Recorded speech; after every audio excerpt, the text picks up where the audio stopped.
This story begins with a woman.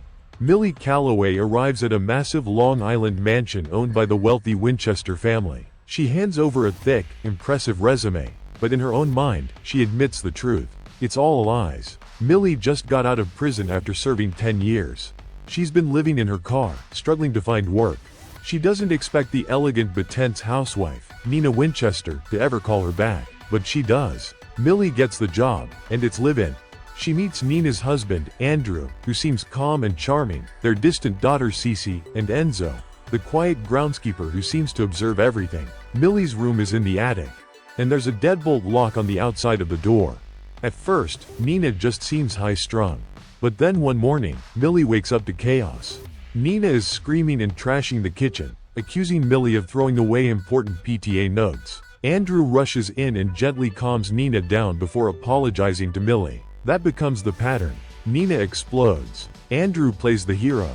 Soon, Millie hears disturbing rumors from other mothers that Nina once tried to drown Cece as a baby and was committed to a psychiatric ward. Andrew later reinforces this narrative, telling Millie Nina has always been unstable. He even suggests Nina may have started the childhood house fire that killed her parents. Millie begins to believe she's working for a dangerous woman. Then things escalate. She sets her up to fail with Broadway tickets, then blames her for buying non-refundable ones. Andrew offers to go to the show with Millie instead.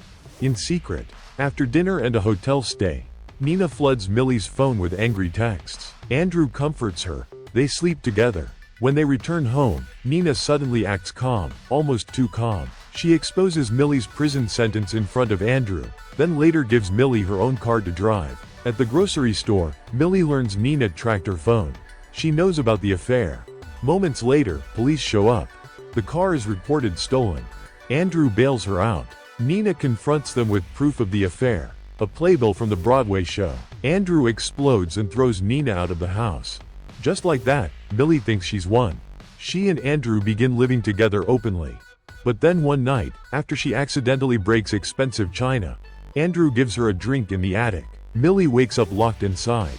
Her belongings are gone. The door is bolted from the outside. Now the truth comes out.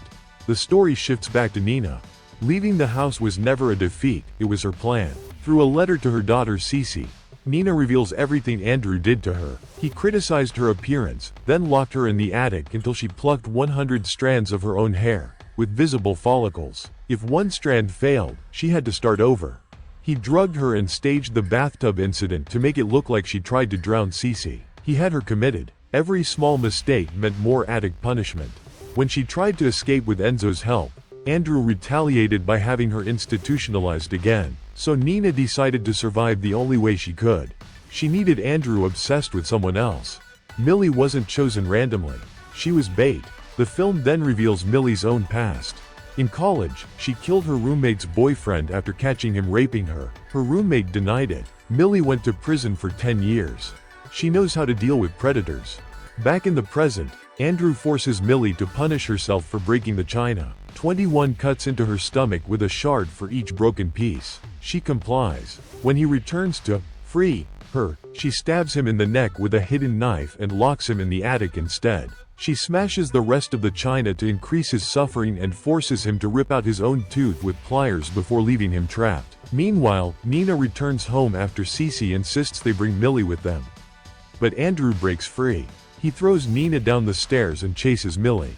He tries convincing Nina she still needs him. That's when Millie reappears. She shoves Andrew over the spiral staircase. His body crashes down, neck shattered. Dead. Nina stages it as an accident. Enzo helps clean up. A police officer notices the stab wound, but Andrew once tormented the officer's sister too. The cop chooses not to press further. At the funeral, Nina pretends not to know what happened. Then she spots Millie, alive. Nina hands her a $100,000 check to start over. But Millie doesn't disappear. Instead, she shows up at another wealthy home for a new job interview. The housewife subtly hints her husband is abusive. There's a bruise on her wrist. Nina recommended Millie for the position. Millie notices the bruise, understands exactly what's happening, and calmly asks, "When can I start?" Because this time, she's not the victim. She's the solution.